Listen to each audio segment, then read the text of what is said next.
Welcome to the Tech Egg. Don't get scrambled. Enjoy the video. In this video, I will show how to strip copper wire fast, easy method. Start by gathering the right tools and a steady workspace. I'll walk you through selecting the correct blade, securing the wire, and using a controlled motion to remove insulation without nicking the copper. I'll also share tips for thicker cable and how to tidy the ends for reliable connections. Stick with me, and you'll save time and avoid mistakes. Gather a simple kit before you begin so the job goes smoothly. A dedicated wire stripper makes repeat jobs faster and cleaner, but a sharp utility knife works for occasional tasks.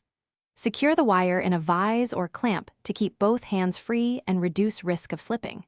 Wear gloves and eye protection, and have a small brush or rag to remove insulation fragments as you work for a tidy finish. Begin by measuring the exposed length you need and scoring the insulation with a light touch. Clamp the wire, rotate it to widen the cut, then pull the jacket off in one smooth motion. For stranded wire, twist the strands before soldering or terminating to keep them neat.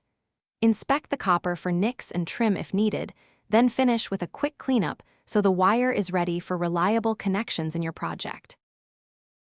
Thanks for watching. Consider subscribing if I helped unscramble your problems.